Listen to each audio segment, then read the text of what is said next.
Olá, muito bom dia a você que está conosco aqui pelo site Notícias Agrícolas. Nesse boletim a gente vai trazer para discussão um tema muito importante e que às vezes o produtor fica preocupado, fica sem entender, fica sem saber de que forma isso pode afetar o seu negócio, de que forma isso pode afetar a sua atividade, principalmente quando a gente fala de abastecimento, obviamente, do mercado interno, mas também de exportação, onde essa condição de medição ela é muito mais rigorosa e a atenção é muito maior. A gente está falando sobre os limites máximos de resíduos de pesticidas, é o nome correto, ou aquele limite de resíduo nos produtos agrícolas, principalmente, que podem trazer consequências, inclusive, aí, para a atividade do produtor. Para falar mais desse tema, para alertar sobre o produtor o que anda acontecendo e para entender no contexto internacional como é que essa discussão está sendo colocada, a gente convidou a Lígia Dutra, ela é diretora de Relações Internacionais lá da CNA. Seja bem-vinda, Lígia. Muito obrigada, é um prazer estar conversando aqui hoje no Notícias Agrícolas, ainda mais sobre um tema tão importante quanto esse. Muito bom. Maciel Silva, ele é coordenador de produção agrícola da CNA. Seja bem-vindo, Maciel. Obrigado, bom dia, Alessandro. Muito bom dia. Bom, pessoal, então, antes de mais nada, vamos conceituar, vamos entender o que o produtor tem que saber sobre essas regras, sobre os limites máximos de resíduos de pesticidas. Marcel, vamos começar com você? Pode ser? Pode sim, claro, Alessandro. Então, o limite máximo de resíduo é aquele, como o próprio nome diz, né, o máximo do resíduo daquele agroquímico que é permitido, e ele é instituído aí para os governos por políticas nacionais, ou seja, cada nação constitui seu próprio limite máximo de resíduo. E ele normalmente é descrito em partes por milhão. Eu acho que isso é muito claro quando a gente está comunicando isso para a sociedade, porque às vezes tem essa preocupação, vocês estão tolerando resíduos de agroquímicos. Não, isso aí é em partes por milhão, são parcelas ínfimas que são definidas com base em estudos científicos, com bases muito bem estruturadas, que alguns países levam aí metodologias distintas, mas normalmente está por trás daí da análise de perigo e análise de risco, que leva aí em consideração uma série de fatores, leva aí o nível de toxicidade desse agroquímico, leva a ingestão diária do produto, ou seja, quanto aquele produto de interesse, aquele produto agrícola, ele compõe na dieta da população, uma série de variáveis que têm um único intuito final, é garantir a segurança do alimento para o consumidor final. Então, são limites que ele tem, por definição, por teoria, garantir aí a segurança do consumidor final. Então, estabelece aquele teto. Então, para o produtor, a preocupação dele na rotina é seguir rótulo e bula e seguir o período de carência, seguindo o rótulo e bula, o período de carência, para aquele mercado nacional, no final ele estaria cumprindo o LMR. Porém, em algumas circunstâncias isso não ocorre ao atingir outros mercados, ao passo que cada nação aí tem seus parâmetros de definição e ali já, obviamente, tem condição de tratar disso aí no que se refere ao comércio exterior, Alessandro. Pois é, Lígia, esse é o grande impasse, né? Cada um tem a sua regra, cada um tem o seu modo de trazer esse limite aí para os seus produtos. Como é que fica isso num comércio internacional? Recentemente, a própria Comissão de Comércio Internacional dos Estados Unidos divulgou um relatório sobre esse tema, né? Isso, e é esse relatório que a gente fez a tradução, né? A gente fez a tradução do sumário executivo do relatório, exatamente para trazer mais informação em português, né, para o produtor rural. Por quê? Porque esse é um tema cada dia mais importante do nosso comércio internacional. O Brasil é um grande exportador agrícola, então a gente depende do comércio internacional e a gente tem que estar atento a essa mudança, né? O que os Estados Unidos viram é que os produtores deles estavam sendo cada dia mais impactados com mudanças de limite máximos de resíduos por diversos países. Então, a China tem o sistema deles, a União Europeia tem um outro sistema, o Japão tem outro sistema, a Coreia do Sul tem outro sistema. E quando a gente fala de segurança, nem sempre esses países estão levando realmente a questão científica em análise. Muitas vezes, esses limites hoje, o que a gente tem visto é que eles têm sido usados como barreira disfarçada ao comércio, principalmente para aqueles produtos, né, que são produzidos de forma diferente. Por exemplo, se eu tenho um país com um clima, né, uma toda uma característica diferente de solo e de clima, como a União Europeia com relação ao Brasil, que é um país tropical. A gente tem sistemas integrados diferentes, sistemas de manejo diferentes.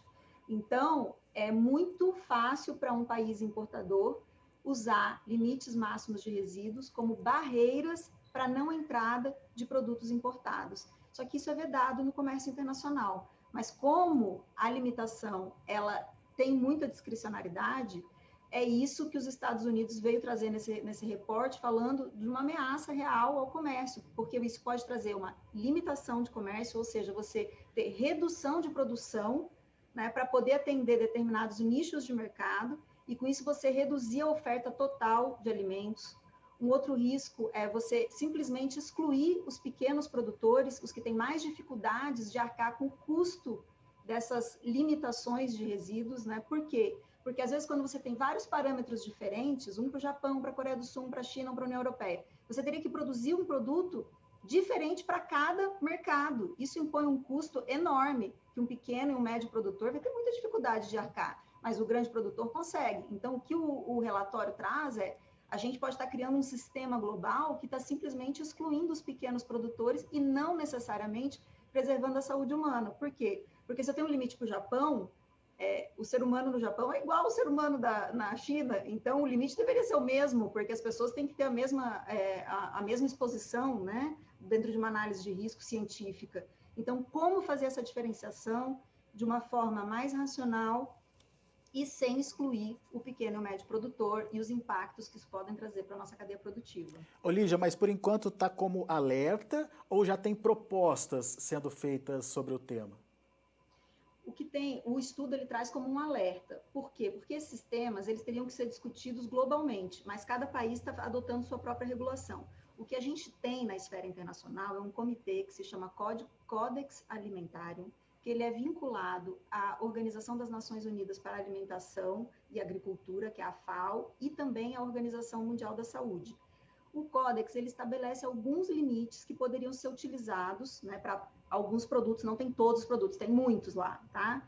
Mas não tem todos, né? Porque a limitação, como o Maciel falou, ela tem que ser o produto, né, para aquela cultura. Então, é um produto específico para uma cultura específica, sempre esse par casadinho, tá? Não adianta ser só o produto para outra cultura, é outra análise, tá bom? Então, essa organização, ela estabelece alguns limites, mas os países adotam de forma voluntária, né? Então, eu acho que o que os Estados Unidos quis alertar nesse relato é que a gente precisa conversar mais, os países globalmente, para tentar criar critérios mais iguais, né, mais harmonizados para esse tema, porque é uma ameaça concreta, não só para a nossa agricultura, mas para a agricultura de todo mundo, porque se todo mundo começar a utilizar limites máximos de resíduos como barreira disfarçada ao comércio, isso vai prejudicar todo mundo, não é só um ou outro importador, todo mundo poderia fazer isso. Então, isso realmente é uma ameaça ao comércio que a gente precisa lidar. Muito bem. Marcel, como que a gente pode descrever os nossos limites máximos de resíduos aqui no Brasil? Eles atendem a uma necessidade internacional, pelo menos cumprem parte dessa necessidade, ou ainda tem alguma dificuldade aí? Então, bem como a Lígia descreveu aí, a gente tem muitas dificuldades, inclusive. Porque o LMR no Brasil ele é definido no momento do registro ou da extensão de uso para as pequenas culturas, então para o mercado interno a gente tem isso aí muito claro. Então, se o produtor aplicou na dose, respeitou o período de carência, ele vai cumprir, sem sombra de dúvida, o LMR no mercado interno. Porém, essas discrepâncias internacional começam a causar problemas para nós, principalmente para o nosso perfil de agricultura, para nossas condições de clima e de ambiente. Então, nós temos a presença de muitas pragas no Brasil e muitas culturas que não são praticadas em mercados importadores, ou seja, a gente vai demandar o uso de ingredientes ativos que eles não usam por não ter a praga ou não usam porque não cultivam a cultura no país de destino. E isso começa a trazer uma série de complicadores. Um exemplo, esse produtor produz soja, ele aplicou o produto na época certa, respeitou o período de carência, usou a dosagem correta, então ele vai ter um produto que atende o LMR no Brasil. Mas, no mercado internacional, por exemplo, o LMR pode estar num limite tão baixo, tão restritivo, que mesmo ele fazendo tudo corretamente aqui no Brasil, quando chegar no país de destino, ele vai extrapolar o LMR.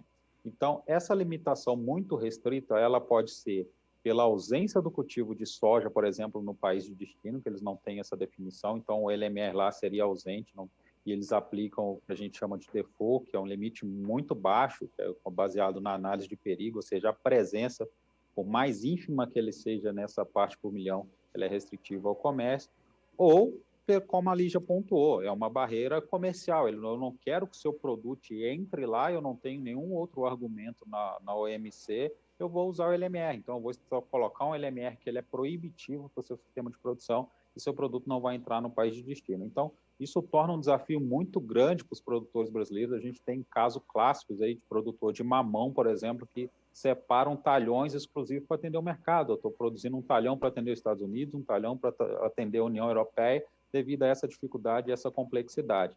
Só que isso, por mais que exista o Códex Alimentares, ele ainda tem algumas dificuldades. Nem todos os pares, ingredientes ativos e culturas estão atendidos no Códex, nem todos os países utilizam o Códex como parametrização, no caso da ausência de LMR. Então, isso aí torna cada vez mais complexo o processo de gestão dos produtores rurais e o custo de produção. Então, se fica proibitivo com um par, ingrediente ativo e cultura, em tese, esse produtor tem que recorrer a outro ingrediente ativo para o manejo daquela praga, que muitas das vezes pode combinar aí num produto mais caro ou até mesmo que a gente não tenha registrado no país, limitando aí o sistema de produção e atividade no dia a dia do produtor. E eu acho que o problema vai além dessa questão de limite de uso, é de desconhecimento mesmo, porque a gente cansa de ouvir na grande mídia, por exemplo, falar produtos utilizados no Brasil e que não são utilizados na Europa, por exemplo. É meio óbvio, né? São agriculturas diferentes, são práticas diferentes. Então, não é porque eles não usam que a gente está errado de usar, né, Marcelo? Exatamente, são condições climáticas diferentes que culturas adaptadas aqui não são cultivadas lá, então tem uma série de variáveis que torna aí o mercado com suas especificidades, que esse fato de não usar nem sempre ele está diretamente relacionado à toxicidade do produto. Então, acho que a gente precisa melhor comunicar isso para a população. É o que eu sempre pontuo, e eu fiz questão de pontuar no início dessa entrevista, é o partes por milhão da análise de LMR. O default da União Europeia, por exemplo, é 0,01 partes por milhão. É como se eu pegasse um grão de soja, dividisse em 1 milhão de partes, pegasse uma única parte desse milhão de partes e ainda dividisse em 100 partes. Então, seria o de resíduo de agroquímico que poderia ser tolerado. Então, assim, é algo muito ínfimo. Então, a parte de segurança, de saúde, ela está ficando um pouco distorcida nesse contexto político aí de instituição de LMR, que é o que a gente precisa ter atenção e orientar os produtores para até, de certa forma, anteceder esse tipo de problemática. Lígia, nossa relação internacional em relação, obviamente, a essa questão dos LMRs, como é que anda? Você falou do risco de se criar barreiras econômicas, inclusive, a partir disso. Isso já existe na prática? A gente vê acontecendo ou é mais difícil? A gente ainda consegue trabalhar bem no mercado internacional? O Brasil trabalha bem no mercado internacional. Uma coisa até que eu quero ressaltar é que o produtor brasileiro ele cumpre com todos os requisitos. A União Europeia, que utiliza muito os LMRs como uma barreira de entrada mesmo a produtos, por exemplo, um mercado que tem um sistema de alerta, né, para todas as importações de gêneros alimentícios, que se chama RASFF. O Brasil, no relatório do ano passado, foi dos países que menos teve alertas emitidos. Tá? Então, a gente é o maior exportador de alimentos para a União Europeia e nós fomos um dos que menos tivemos alertas de qualquer tipo de inconformidade. Essas inconformidades nas importações, elas podem ser por qualquer coisa. Pode ser por LMR, mas pode ser por outras coisas também, às vezes a embalagem, acondicionamento, que estão diferentes. Nós não tivemos praticamente nada quando a gente compara com outros grandes importadores, como Estados Unidos e China. Tá? Então, assim, o Brasil está totalmente dentro dos padrões internacionais. O nosso produtor cumpre os padrões internacionais. Isso é importante ressaltar. Só que esse cumprimento tem um custo. E quem absorve esse custo hoje é o produtor, porque o consumidor europeu não aceita pagar mais caro pelo produto. Então, quem está absorvendo todo esse custo é o consumidor brasileiro, é o produtor brasileiro, desculpa.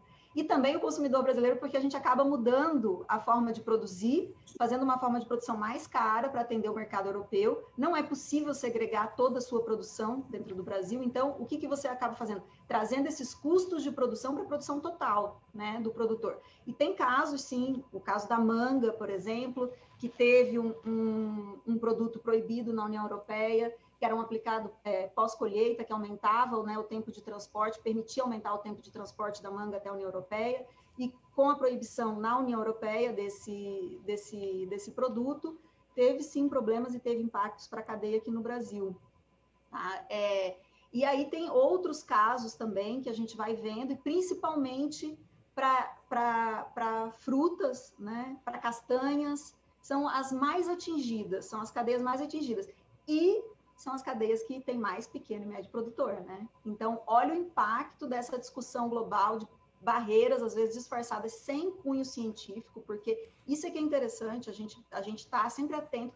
Nem todas essas alterações têm fundamentação científica que é aceita no mundo todo, tá? Então, a gente tem que ver o impacto econômico que a gente está causando por decisões que, às vezes, têm um cunho muito mais econômico, de barreira mesmo, né, do que científico, de proteção à saúde. E pela expectativa de vocês, da CNA, sua, essa bandeira levantada pela Comissão de Comércio Internacional lá dos Estados Unidos, ela vai ser colocada em prática, Lígia? Ela vai ser discutida, levada, enfim?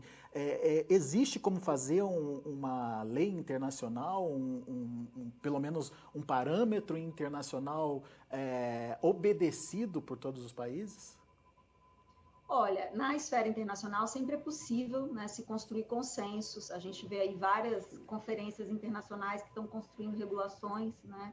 No mundo cada vez mais globalizado, a gente tem que manter, é óbvio, a segurança do consumidor. A gente sabe que precisa ter limites estabelecidos com base em ciência que realmente garantam a segurança do consumidor em qualquer lugar do mundo, porque a gente não pode tratar os consumidores de forma diferente. Se é seguro no Japão, nos Estados Unidos, no Brasil, seguro, a gente tem que achar um ponto de segurança que sirva para todo mundo. A gente não pode ter consumidores diferentes, né? Aceitar isso. A gente tem que ter um mesmo nível de proteção para todo mundo.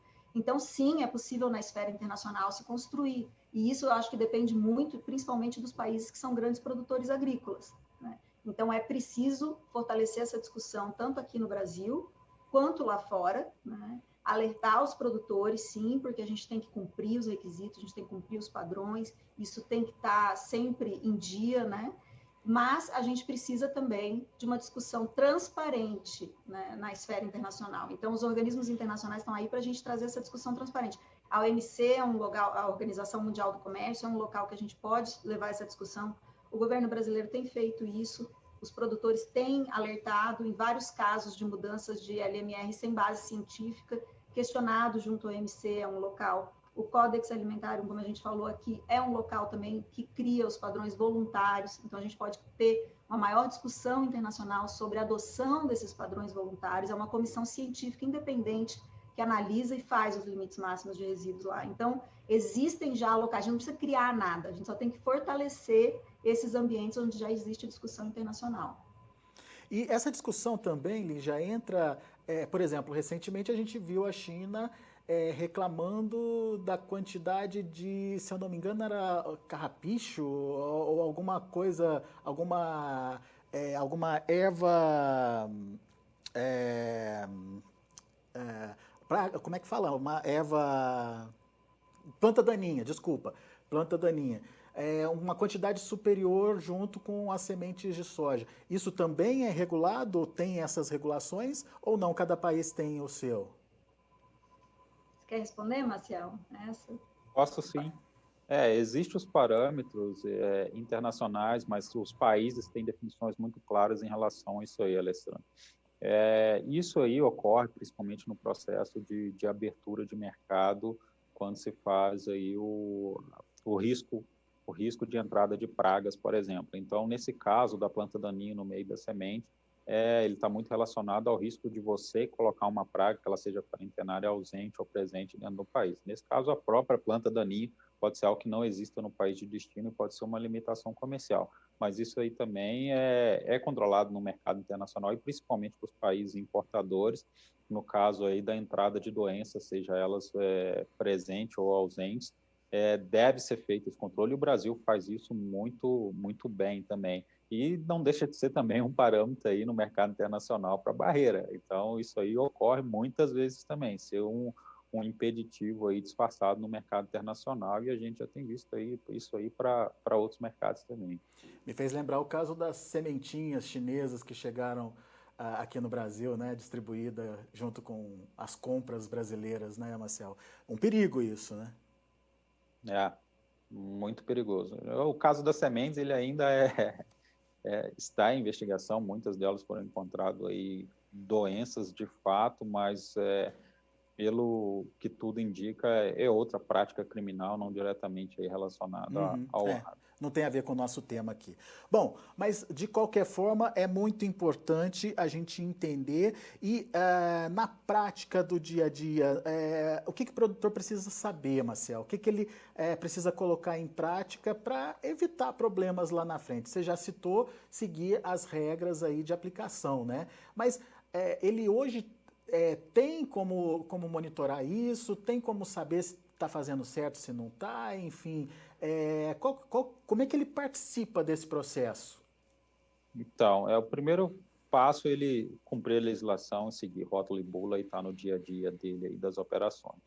O segundo, que ele precisa conhecer muito bem o mercado de destino do produto dele. Então, ele precisa entender quais são as exigências. Isso aí, a União Europeia é muito transparente no fornecimento dessas informações, apesar de ser muito exigente e ter alguns pontos que a gente questiona, mas eles são muito transparentes no fornecimento de informações, bem como os Estados Unidos também.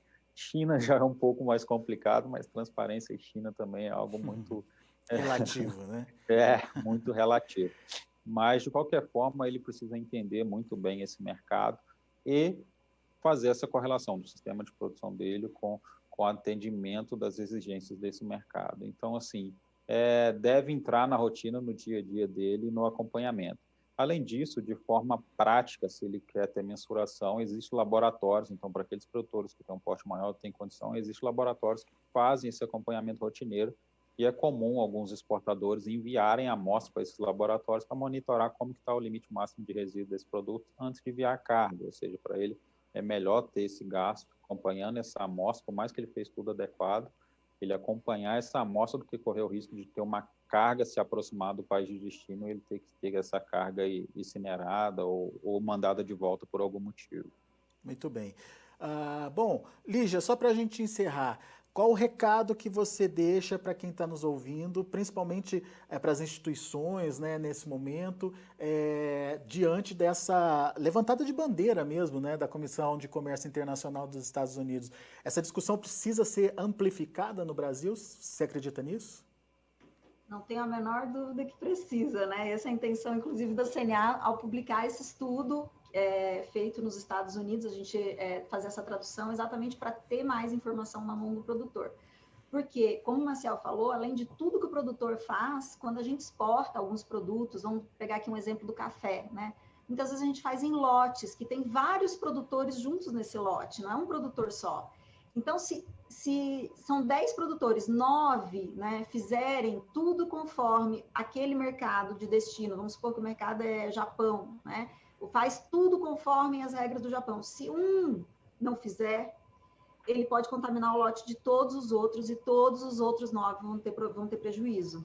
Então, é um problema coletivo mesmo do agro, sabe? Isso nós estamos pegando um produto, você imagina aí grãos, né, que às vezes junta vários produtores também, então quando você vai fazer análise, como você tem que ter isso muito claro, né? E é um problema, sim, não é um problema só do Brasil, tá? Os produtores europeus, por exemplo, também sofrem muito com isso, às vezes eles ficam sem alternativa, sob risco de perder produção. Aconteceu no ano passado com produtores de açúcar de beterraba na União Europeia, só que aí o que a União Europeia faz?